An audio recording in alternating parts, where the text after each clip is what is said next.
back with another video. Backyard gardens, we're in the house. So let's go. First, as always, a reminder, please like, comment, and subscribe to the channel. I really appreciate, especially the likes. I really appreciate the engagement and for you guys taking your time out to see what we're doing in the garden today.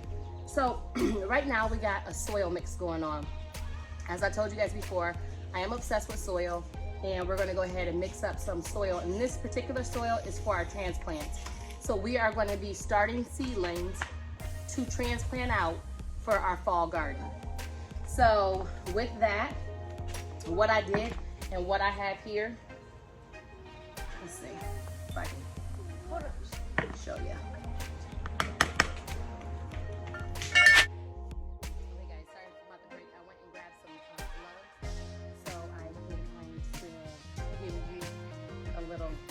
Picture of what I'm mixing up.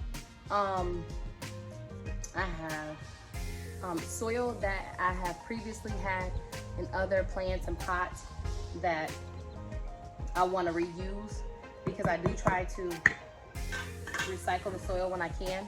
So this is the way it looks right now. It looks so good. Okay, anybody else with a soil obsession out there? Because if you have a soil obsession, look at that. Look how dark and rich that is.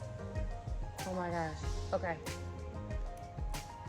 And I'm trying to think of what all I put in here. It was like the soil that was mixed in the pots, mixed with, come on. I gotta think. I don't know, but I'm about to mix it up right now. So, of course, when I put my glove on, I got an itch. Okay. So now I'm gonna go ahead and add to this, because I'm going to start my transplants, as I already told you, within the next week or two.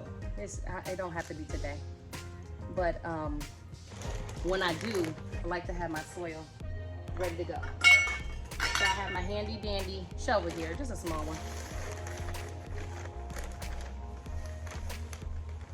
And this is peat moss. And I add in a couple scoops of that. Now, everything that I do is just like your grandma's cooking. It's by eye, right? Like, once I think it's loose and loamy, or depending on what I'm trying to do, then I stop. But until then, I keeps it going. Okay. Sometimes I make a mess, and I am. So you're definitely gonna notice that. I'm not perfect with it. Okay. And I told y'all I'm new at it, but I kind of got my little rhythm when it comes to soil. So now I'm just working the drier peat moss in there with the soil that has a little bit of moisture to it.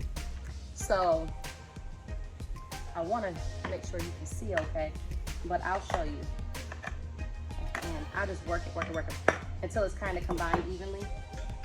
Then I go in with my little hand shovel, okay? Let me make sure I'm appropriate. Okay, and I'm gonna mix again. What I typically do is mix my dirks with my lights, the opposite of laundry. And what I mean by that is the more the liquid that is in the soil, the darker it is. So the soil that was previously in here before I put the peat moss in there is a little darker. So I try to evenly distribute out the dark and the kind of more peat moss brown soil. I try to get that in there pretty good, so that my soil is loose enough and loamy enough to be able to grow a seedling. Because I don't want it too nutritious. I don't want it too packed down with too many things to where you can't, to where the seedling's overwhelmed.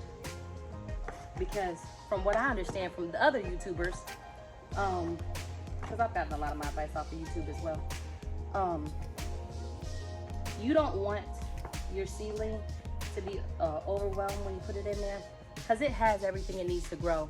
So as it grows, maybe about 4 days to a weekend after I see the seedling come up, And then I add in some like fish fertilizer.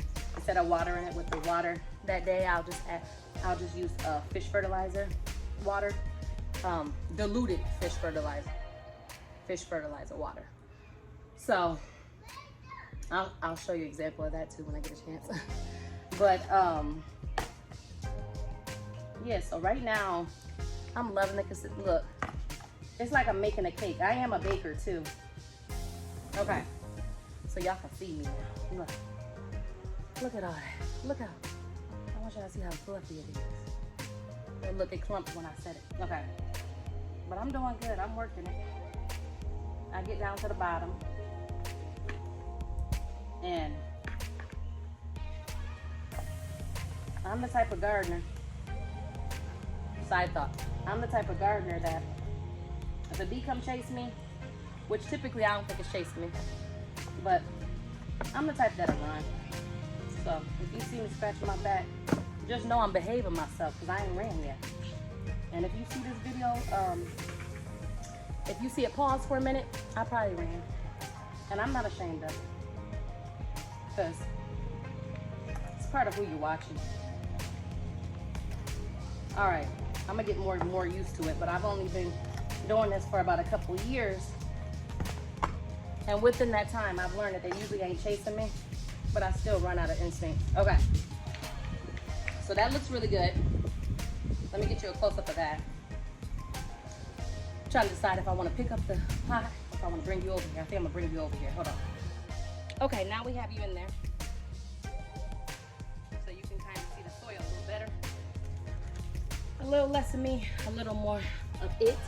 Okay, and now what I'm gonna do is add my amendments because I think I have a good amount of soil. So what I'm gonna add to this is, because I've heard of what people do when they mix soil. I can't tell you quite what to do with I can't tell you what is perfect with this or whatever, because I use a lot of old potty mix, and my potty mix consists of peat moss, compost, okay, and typically I'll add some like pine bark or something like that in there to make it looser on me, because I want the seedlings to be able to breathe and all that. But right now I have a combo in here so that I can't really give you the exact description, but that's pretty much what I use. Okay, so to that I'm going to add some worm castings. Okay, and again, I'm like your grandma when she cooked. I don't really measure it out per se.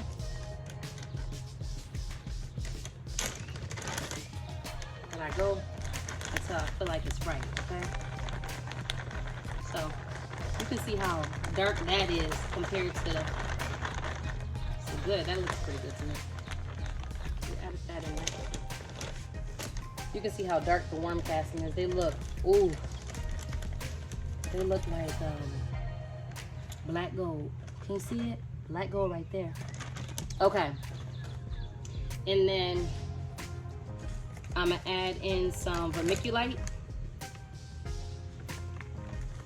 to try to kind of aerate, make sure it has, the water can get through it. It doesn't just sit in the pot, but at the same time, it can retain some moisture with the vermiculite. If you don't have vermiculite, you can use perlite. It doesn't have the same exact, what's it called? Moisture retention, but it does aerate the soil. Next, I'm going to use this, and I don't get caught up on the fact that it says a starter transplant right here.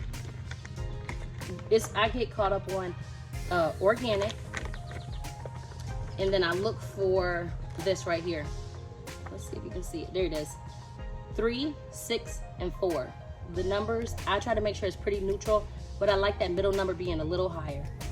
The middle number represents the phosphate or phosphorus.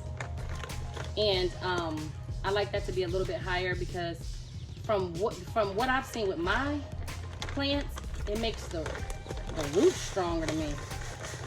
Now that's just my opinion. That's my thoughts. Could be wrong. But I like it. Okay. So we're gonna add a little bit more nutrition in there. It says it feeds, let's see, feeds up to 3 months. So that should be good. And then I'm just gonna go ahead and, sorry for bumping. Okay, and then I'm just gonna go ahead and mix it all in until it's even. Oh, that black gold with the worm castings, y'all. I'm telling you. If you listen closely, you can hear my kids playing in the background. Because they're always around. My kids range from, one's turning 15 in a couple of days. So that's my oldest. Then I have a 10-year-old, a 6-year-old, and a 3-year-old. So we was out here being fruitful and multiplying, y'all. Okay, I think I have it worked in for the most part. Because you can see their vermiculite mixed in pretty good. Yeah, I can see. Checking it as I say it. I like to get to the bottom, but it gets kind of compacted down there. All right. If it wasn't so labor intensive, I could make soil all day. But after a while, like if you do some, because you're planting planters, oh my goodness, you can use so much compost. You can use so much of all these amendments, because like this planter right here, if I do 2 or 3 of these, that's a lot of work. All right. We got kiddos running by, which is fine. Okay. All right. So we got that mixed together. And now I'm gonna give you a good show of it, what we got so far. I think we got everything in there that I want right now. Ultimately, I do usually add Epsom salt. I know some people use it, some people don't. I try to use it if I think it'll help. Let me show you. So, see that?